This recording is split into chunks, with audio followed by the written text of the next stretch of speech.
Hello, friends. Today's detail is a 2013 Chrysler 200. This is only in to get a quick maintenance detail, and that is actually what I want to talk about today.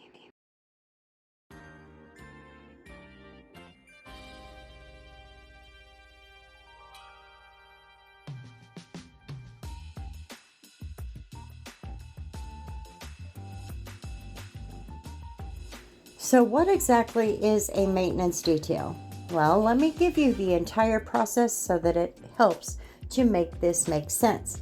I've had a lot of customers ask me, what is the difference between a detail and a maintenance detail? Well, there's quite a few differences, and it depends on the situation that you're in with your vehicle. So, let me kind of cover it. In order to get a maintenance detail, what we have to do is we have to go in and detail the car. Whatever it is we have to do, whether it be shampooing the seats, the carpets, just digging in there and giving it a good deep clean. The price for that with my business is $125 to $200. It's just going to depend on the vehicle size, first of all, and second of all, it's also going to depend on the services needed in order to get your vehicle up to par.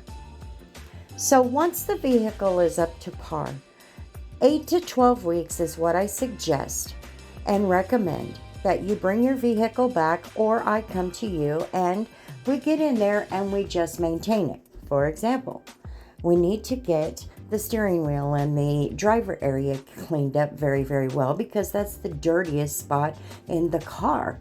So I will get in there and clean that area. You may not have had anybody in the car with you in that time, so all we have to really do is just do a quick vacuum. No need to clean the seats or the carpets or anything because we already took care of that in the initial detail. And we're just going in and just keeping it up to par. Now, I do recommend that we start over once a year. So if you have it done in March and we maintain it throughout the year, it is recommended that we, the next March, do it all again. Even though we went through the process of going through the detail, sometimes it just helps to get the dirt and all of that out of there. So there are situations, for example, vehicles that, like this one, there is a smoker that owns this vehicle. Now, we don't have to shampoo the carpets and the seats every single time. But what I do suggest is I get in here with a cleaner, even just like an APC, and I just kind of spray the surface of the seats and the carpets, and I just kind of take a terry cloth towel and wipe them up, just kind of keep it smelling a little more fresh. And then I also do the same thing to the headliner.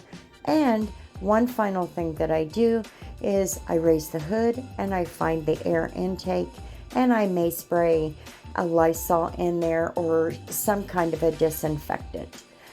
That smoke odor does get into the air system, so it helps to maintain it by just getting some Lysol and disinfectant through there. Maintenance details cost a lot less, and what I mean is $85 is my maintenance detail price, and that just takes about half the time that your normal detail took. So that's a maintenance detail. I hope you all have a wonderful day. Thanks for hanging out on my channel for a minute, and until the next one, we'll see you later.